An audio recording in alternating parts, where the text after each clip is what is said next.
Hello everyone, welcome to जोत vlog. कैसे हैं आप सब लोग? उम्मीद करती हूँ सब अच्छे होंगे। मैं भी अच्छी हूँ। और मैं आई हुई हूँ यहाँ पे, जो हमारे घर के पास ग्रोसरी स्टोर है, वहाँ पे मुझे कुछ सामान लेना था।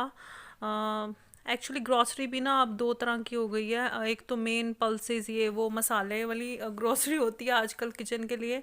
और कुछ ऐसी चीज़ें होती हैं जो पहले के टाइम के हिसाब से फालतू की होती हैं, लाइक पोहा, सेमियाँ और बच्चों का छोटा मोटा सामान जैसे ख़त्म हो जाता, जो कि गिनती में नहीं होता, वो चीज़ें ख़त्म थी तो लेने आई थी मैं।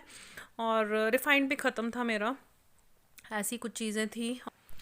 पहले जब जाया करते थे ना ग्रॉसरी लेने, तो लिस्ट बनाते थे। मम्मा लोग भी ऐसे ही करते थे, अभी भी कई जगह पे होता है। या अब जैसे डिस्प्ले में सामान होता है तो लिस्ट बनाने की मुझे ऐसा लगता है कि ज़रूरत नहीं पड़ती। कुछ चीज़ें ऐसी होती हैं जो आपके ध्यान में नहीं होती, वहाँ पे जाके आप देखते हो और आपको याद आ जाती हैं। तो उन्हीं में से सूजी भी थी और मैदा भी था, और मैंने फटाफट से पिक कर लिया कि हाँ ये चीज़ें भी ख़त्म हैं। और मैं ये स्टॉक रखती हूँ थोड़ा सा, जैसे ज़्यादा नहीं तो आधा किलो के करीब रखती हूँ मैं, क्योंकि फिर कुछ ना कुछ बन जाता है तो फिर मुझे बहुत ईजी लगता है। तो ऐसे ही मैं कुछ सामान देख रही थी, ऑर्गेनो ये वो मिक्स हर्ब भी पड़े हुए थे इनके पास। वैरायटी अच्छी खासी आ गई है। ओट्स भी लिए थे मैंने, मेरे ख़त्म हो गए थे।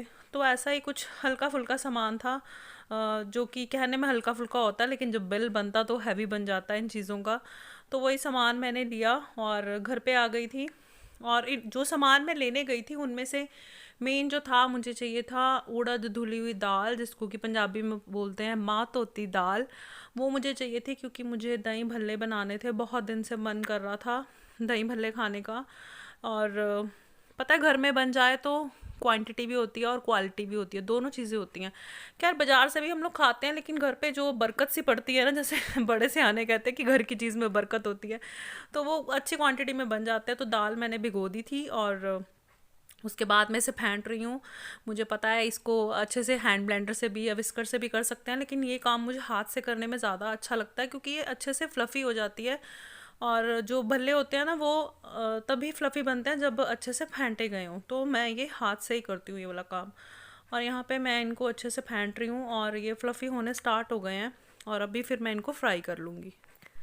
और आपको मैं रेसिपी नहीं दूंगी दही भल्ले की, क्योंकि मेरे चैनल पे ऑलरेडी ये रेसिपी है, इस वजह से। और मैं जल्दबाजी में कर रही थी इस वजह से भी। और आप लोग बताइए कैसे निकल रहे हैं दिन? अब तो चेंज आ गया है, दिनों में थोड़ा मौसम चेंज हो रहा है, लेकिन हमारे यहाँ शिवरात्रि वाले दिन भी मौसम ख़राब था, अच्छी खासी ठंड थी उस दिन भी। तो पता नहीं चलता, कभी ठंड लगती है कभी गर्मी लगती है। जैसे मेरे को ठंड ज़्यादा लगती है, तो मेरे को अभी भी कभी कभी फील होता है कि ठंड लग रही है। तो सरदार जी के लिए प्रॉपर गर्मी आ गई है, क्योंकि उनको गर्मी ज़्यादा लगती है। तो यहाँ पे तेल हो गया है गरम और मैं भले इसमें फ्राई कर रही हूँ। एक्चुअली मुझे नहीं पता ये मेरा डिसीज़न ठीक था या नहीं था, मुझे कुछ समझ में नहीं आया।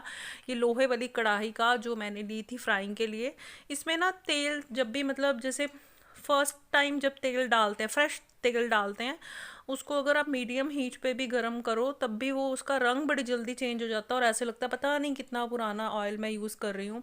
शायद लोहे की कढ़ाई की वजह से। इसीलिए जब लोहे की कढ़ाई में जब सब्जी बनाते हैं तब उसका रंग चेंज हो जाता है। तो पता नहीं फ्राइंग के लिए मुझे ये कढ़ाई लेनी चाहिए थी कि नहीं लेनी चाहिए थी, मुझे नहीं पता।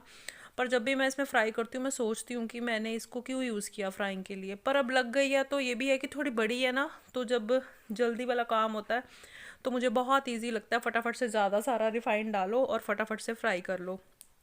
और यहाँ पे मेरे जो भल्ले हैं, वो बहुत अच्छे फ्लफ़ी और अच्छे से बने हैं, फूले फूले से, क्योंकि दाल को अच्छे से फेंटा गया था। बस यही ट्रिक होता है इसका, और तो कोई ट्रिक नहीं होता, कि अगर दाल को अच्छे से फेंट लो तो भल्ले बहुत ही सॉफ्ट और फूले फूले से बनते हैं। और मैं अपनी तारीफ़ खुद ही करूँगी, मुझे मेरे हाथ के भले बने हुए बहुत ज़्यादा पसंद है। कुछ चीज़ें हैं जो मुझे मेरे हाथ की बनी हुई पसंद है, लोगों को होता है कि उसके हाथ की बनी पसंद है, इसके हाथ की बनी पसंद है। लेकिन कुछ चीज़ें मुझे अपनी बनाई हुई ही पसंद है, अपने स्टाइल से मुझे पता है कि मुझे कैसी पसंद है, तो मैं अपने हिसाब से बना लेती हूँ। तो भले यहाँ पे फ्राई हो गए हैं, और अभी एडिट करते हुए मुझे ऐसे लग रहा है भले नहीं जैसे गोलगप्पे हो। तो ये फ्राई हो गए हैं, और सरदार जी को सूखे जो ये भल्ले होते हैं ना, ये ग्रीन चटनी के साथ उनको बहुत ज़्यादा पसंद है, और गरम गरम जब निकलते हैं तब और भी ज़्यादा।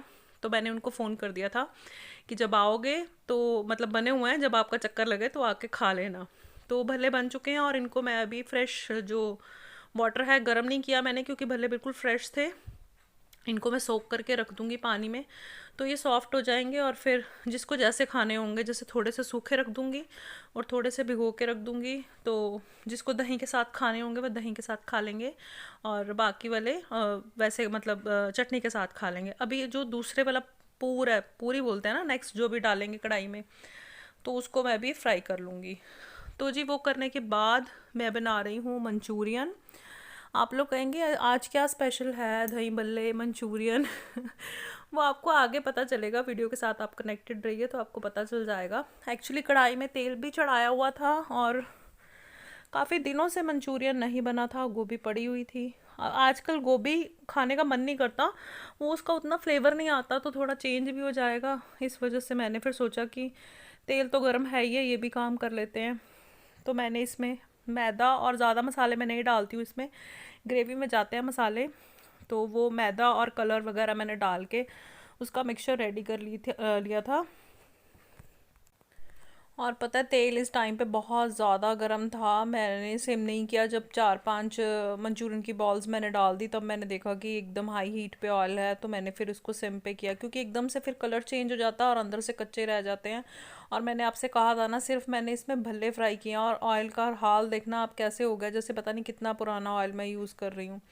तो इसी वजह से मैं कह रही थी। और मैं जो सामान लाई थी ना, उसमें मैं गुड़ भी लेके आई थी जो कि मुझे नहीं याद था, वो भी वहाँ जाके याद आ गया। और गुड़ से मुझे कुछ करना है कुछ आगे, अभी तो नहीं, जब करूँगी तो आपको बताऊँगी। तो फिर मैं ले आई थी सामान, जो जो मुझे याद आया, जो जो मुझे दिखा, तो उसी हिसाब से मैं ले आई। मतलब प्लानिंग के हिसाब से ये था, थोड़ा सामान था, लेकिन वहाँ जाके फिर थोड़ा थोड़ा थोड़ा थोड़ा करते थोड़ा ज़्यादा ही हो गया था। और इसकी भी प्रॉपर रेसिपी नहीं है, क्योंकि मैंने इसकी जब ग्रेवी बनाई थी तब मैंने शूट ही नहीं किया था, तो इसी वजह से बस ये छोटी छोटी सी क्लिप है। किसी दिन आपको बढ़िया तरीके से मैं मंचूरियन की रेसिपी दूंगी कि मैं कैसे बनाती हूँ, और बहुत अच्छा बनता है। वैसे तो आप सब लोग बनाते हैं, सबका अपना अपना स्टाइल है, सब अच्छा ही बनाते हैं, लेकिन मैं कैसे बनाती हूँ और फटाफट से बन जाता है, तो वो आपसे ज़रूर मैं शेयर करूँगी आगे फिर कभी। अभी तो छोटी छोटी सी क्लिप्स हैं आपके लिए। और पता, अब तो ना मुझे कहते हुए भी शर्मिंदगी महसूस होती है कि लाइक करना, शेयर करना, क्योंकि मैं कनेक्टेड नहीं हूँ। मैं बहुत लंबा लंबा सा गैप ले रही हूँ, कोशिश कर रही हूँ कनेक्टेड रहने के लिए, लेकिन अगर आप गौर से मेरी आवाज़ को सुन रहे हो तो आपको लग रहा होगा कि मुझे सांस चढ़ रहा है। लगातार बोलते हुए मुझे सांस चढ़ता है, तो दिक्कत हो रही है, इस वजह से मैं वीडियो नहीं बना पा रही हूँ। क्योंकि सेहत पहले है, बाकी सब कुछ बाद में है, मैं ऐसे सोचती हूँ। तो जैसे मेरे को कंफर्टेबल लगता है, तो उस हिसाब से धीरे धीरे मैं बना रही हूँ।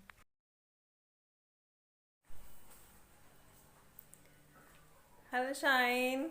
हेलो। हेलो माही। हेलो। क्या हो रहा है भाई? मंचूरियन खा रहे थे। कैसा बना है? अच्छा बना है। अच्छा, ये हम हैं, हमारे एग्जाम्स का रिजल्ट आ गया है, यहाँ पे पार्टी हो रही है। पार्टी नहीं हो रही है, पार्टी नहीं हो रही है, हाँ, यहाँ पार्टी हो रही है।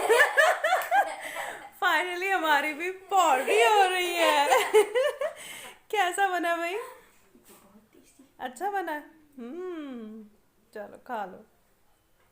तो फाइनली जी आपसे मिल लेते हैं, सुबह से मिले नहीं थे। और मैं कैसी बनी हुई हूँ वो इस वजह से, क्योंकि मैंने ऑयलिंग की हुई है सिर पे और अच्छे से ऑयल लगा हुआ है, तो मैंने कॉटन का दुपट्टा ले लिया है कि इधर उधर ऑयल ना लगे, क्योंकि पिल्लों पे इधर उधर लगता रहता है। और अभी गर्मी जैसे स्टार्ट हो गई है ना, तब फिर ऑयल आता रहता है, फेस पे आता रहता है, ऑयली स्किन है, तो इस वजह से हमने अच्छे से कॉटन का दुपट्टा ले लिया, ताकि गंदा हो तो यही हो। अच्छा है ना ये दुपट्टा?